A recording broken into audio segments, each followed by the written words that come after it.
লালমনিরহাটের পাটগ্রাম উপজেলার বাউড়া ইউনিয়নে শ্রমিক দলের আয়োজনে মিলাদ ও দোয়া মাহফিল অনুষ্ঠিত হয়েছে। বিস্তারিত থাকছে প্রতিবেদনে। লালমনিরহাট জেলার পাটগ্রাম উপজেলার বাউড়া বাজারে বিএনপি চেয়ারপারসন ও 3 বারের সাবেক প্রধানমন্ত্রী বেগম খালেদা জিয়ার রুহের মাগফিরাত কামনায় দোয়া মাহফিল অনুষ্ঠিত হয়েছে।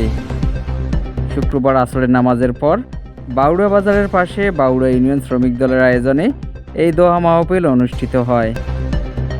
এতে উপস্থিত ছিলেন পাটগ্রাম উপজেলা বিএনপি উপজেলা শ্রমিক দল, বাউড়া ইউনিয়ন বিএনপি, ইউনিয়ন শ্রমিক দল, অঙ্গ সহযোগী সংগঠনের নেতাকর্মী এবং স্থানীয় সাধারণ মানুষ সহ সর্বস্তরের জনগণ।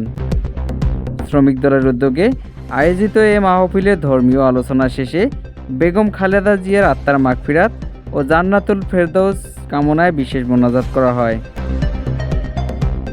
শান্তিপূর্ণ ও ধর্মীয় পরিবেশে অনুষ্ঠিত এ দোয়া মাহফিলে মানুষের অংশগ্রহণ ছিল স্বতঃস্ফূর্ত ও ব্যাপক।